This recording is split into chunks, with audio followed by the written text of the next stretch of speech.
അതുപോലൊപ്പം തന്നെ റബ്ബറിൻ്റെ കാര്യം നമുക്കറിയാം. കോട്ടയുമായി ബന്ധപ്പെട്ട് റബ്ബർ 150 രൂപയായിരുന്നു സപ്പോർട്ട് പ്രൈസ്, അത് 180 ആക്കി. ഞങ്ങൾ പറഞ്ഞു 250 ആക്കണം. പക്ഷേ നമുക്കറിയാം സാമ്പത്തികമായ ഞെരുക്കം കേന്ദ്ര സർക്കാർ ഇങ്ങോട്ട് കൊണ്ടുവന്നു എന്നുള്ളത് കൊണ്ട് അതിപ്പോൾ നമ്മൾ 200 രൂപയാക്കി. അതിലും കേരള കോൺഗ്രസിൻ്റെ ഒരു ഇടപെടൽ ഉണ്ട് എന്ന് ഞാൻ സൂചിപ്പിച്ചു എന്നുള്ളതേ ഉള്ളൂ. അതുമാത്രമല്ല, ഇപ്പോൾ നമ്മൾ വന്യമൃഗത്തിൻ്റെ അരിക്കൊമ്പൻ്റെ വിഷയം ഇങ്ങനെ നിരന്തരമായി ഇതൊക്കെ ചാനലുകളിൽ മീഡിയക്കകത്ത് മാസങ്ങളോളം നിന്ന വിഷയങ്ങളാണ്. ഇടപെട്ടിട്ട് പരിഹാരം കാണുക. EWSയുമായി ബന്ധപ്പെട്ട് മുന്നോക്കക്കാരിൽ പിന്നോക്കം നിൽക്കുന്ന ആ 10% സംവരണവുമായി ബന്ധപ്പെട്ട് ഇടതുപക്ഷം ഈ പറയുന്നത് കൊണ്ട് നമുക്ക് കൊണ്ടുവരാൻ കഴിഞ്ഞു.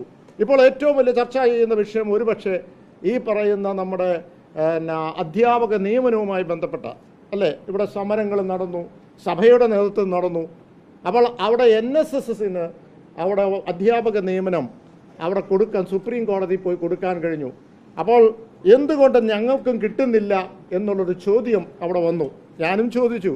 പക്ഷേ അതിലേക്ക് നിയമത്തിലേക്ക് പോയപ്പോഴാണ് മനസ്സിലാക്കാൻ കഴിഞ്ഞത്. സുപ്രീം കോടതി പറഞ്ഞു സമാനമായ കാര്യങ്ങൾ ചെയ്യാം, പക്ഷേ സുപ്രീം കോടതിയുടെ അനുവാദത്തോടു കൂടിയേ ചെയ്യാൻ പാടുള്ളൂ എന്ന് പറഞ്ഞു. അതിൻ്റെ അടിസ്ഥാനത്തിൽ സർക്കാരിൻ്റെ അടുത്ത് ഞങ്ങൾ പോയി. ഇവിടെ ഓർക്കുന്നുണ്ടാവും വിദ്യാഭ്യാസ വകുപ്പ് മന്ത്രി ചങ്ങനാശ്ശേരിയിൽ വന്നതും. അതുകൂടാതെ സർക്കാരിൻ്റെ അടുത്ത് ചർച്ചകൾ നടത്തി സർക്കാരിനോട് അനുകൂലമായ ഒരു അഫിഡവിറ്റ് സുപ്രീം കോടതി കൊടുക്കണമെന്ന് പറഞ്ഞു. എന്തുകൊണ്ടാണ്? അവിടെ SLP എന്ന് പറഞ്ഞ ഇൻഡിവിജ്വലായ അധ്യാപകർ സുപ്രീം കോടതിയിൽ പോയി. എന്നിട്ട് പറഞ്ഞു ഞങ്ങൾക്കിത് വേണമെന്ന് പറഞ്ഞു. അപ്പോൾ സുപ്രീം കോടതി പറഞ്ഞു ഇത് ചെയ്യാം, പക്ഷേ നിങ്ങൾ ഞങ്ങളെ അങ്ങോട്ട് പറഞ്ഞിട്ട് അനുവാദം മേടിച്ചിട്ടേ പോകാവൂ, അല്ലെങ്കിൽ കണ്ടംപ്റ്റ് ഓഫ് കോർട്ട് വരും. അതുകൊണ്ട് സുപ്രീം കോടതിയിൽ ആ കേസ് നിൽക്കുകയാണ്. പക്ഷേ ആ കേസ് ഇത് ഡിലേ ചെയ്ത് കാരണം ഇത്രയും പേർക്ക് നോട്ടീസ് അയക്കണം. അതുകൊണ്ട് തന്നെ ഈ അടുത്ത ദിവസവും ഞാൻ ഇതിൻ്റെ നിയമവകുപ്പ് മന്ത്രി ബഹുമാനപ്പെട്ട രാജീവ് മന്ത്രിയായി കണ്ടു. അദ്ദേഹത്തിനോട് ഞാൻ പറഞ്ഞു സ്റ്റാൻഡിംഗ് കൗൺസിലുമായി ബന്ധപ്പെട്ട് ഈ കേസ് എത്രയോ അഡ്വാൻസ് ചെയ്യാൻ പറ്റുമോ അത്രയും അഡ്വാൻസ് ചെയ്യണം എന്ന് പറയുകയുണ്ടായി. ഞാൻ സൂചിപ്പിച്ചത് ഈ കാര്യങ്ങളൊക്കെ ഈ പറയുന്ന വിഷയങ്ങൾ നമ്മൾ ഏറ്റെടുത്തുകൊണ്ട് മുന്നോട്ട് പോകാതെ എത്രയും പെട്ടെന്ന് പരിഹരിക്കേണ്ട. പക്ഷേ ഇത് സുപ്രീം കോടതിൻ്റെ കയ്യിലാണ് ഇരിക്കുന്നത്. അതിനകത്ത് ഒരു തരത്തിൽ പറഞ്ഞാൽ അത് ജനങ്ങളിൽ അല്ലെങ്കിൽ അധ്യാപകരിൽ അല്ലെങ്കിൽ ഇതിൻ്റെ പ്രസ്ഥാനങ്ങളിൽ ഇത് കൃത്യമായ ഒരു മെസ്സേജ് അങ്ങോട്ട് പോയിട്ടില്ല എന്നുള്ളതും വളരെ വ്യക്തമാണ്. ഇപ്പോൾ ഛത്തീസ്ഗറുമായി ബന്ധപ്പെട്ട് നമുക്കറിയാം അവിടെ ഈ പറഞ്ഞ സിസ്റ്റേഴ്സ് ആ സിസ്റ്റേഴ്സിനെ നിയമവിരുദ്ധമായി അറസ്റ്റ് ചെയ്തു. ഒരു തരത്തിൽ പറഞ്ഞാൽ ഞാൻ പറയട്ടെ, അന്ന് പാർലമെൻറ്റ് നടക്കുകയും ഒരു പൊളിറ്റിക്കൽ ഇഷ്യൂ ആയി മാധ്യമങ്ങൾ എടുത്തു. എത്രയോ ആളുകളെ ഇത് ചെയ്യുന്നു. പക്ഷേ അവിടെ എല്ലാ രാഷ്ട്രീയ പ്രസ്ഥാനം കോൺഗ്രസ് പോയി, എല്ലാവരും പോയി. പക്ഷെ ഒരു കാര്യമുള്ളത് പോയി അവരുമൊക്കെ അവിടെ സംസാരിച്ചു, തിരിച്ചന്ന് തന്നെ വന്നു.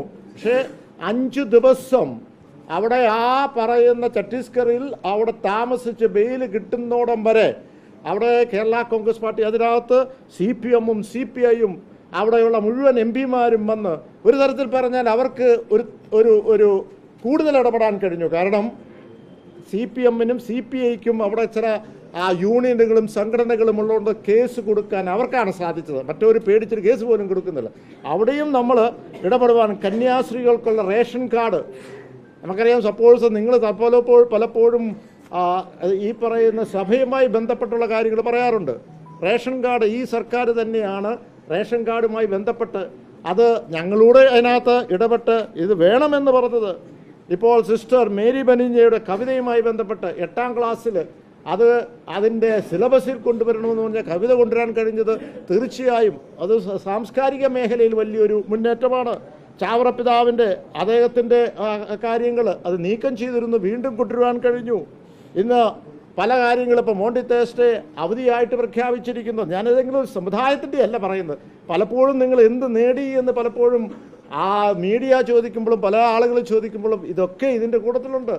അത് ഒരു സമുദായത്തിൻ്റെ മാത്രമല്ല മറ്റ് സമുദായങ്ങളെപ്പെട്ടും ഞങ്ങൾ ഇതുമായി ബന്ധപ്പെട്ട് ഇടപെട്ടിട്ടുണ്ട്. അപ്പോൾ മുനമ്പത്തിൻ്റെ ഇഷ്യൂ, ആ മുനമ്പത്തിൻ്റെ ഇഷ്യൂവിൽ ഏറ്റവും ആദ്യമേ അവിടെ പോയി കണ്ടത് സംസ്ഥാന തലത്തിൽ ഒരു രാഷ്ട്രീയ പ്രസ്ഥാനത്തിൻ്റെ നേതാവ് എന്ന നിലയ്ക്ക് കേരള കോൺഗ്രസ്സാണ് പോയത്. അതിനുശേഷം അതിന് തീരുമാനമാകാതെ മാസങ്ങൾ നിന്ന് കഴിഞ്ഞപ്പോൾ അവിടുത്തെ വൈദികനും അവിടുത്തെ ആക്ഷൻ കൗൺസിലും പാലാ വീട്ടിൽ വന്നു.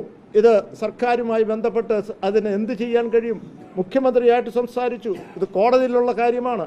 അവർക്ക് വേണ്ടത് എത്രയും പെട്ടെന്ന് ഇതിൻ്റെ ലാൻഡ് ടാക്സ് അടയ്ക്കണമെന്നുള്ളതാണ്. അപ്പോൾ കോടതി അനുകൂലമായ ഒരു തീരുമാനത്തിലേക്ക് വന്നപ്പോൾ ആ സെക്കൻഡിൽ ലാൻഡ് ടാക്സ് അടയ്ക്കുവാനായിട്ടുള്ള നിർദ്ദേശം കൊടുത്തു. അവരെല്ലാം വന്ന് ലാൻഡ് ടാക്സ് എടുത്തു.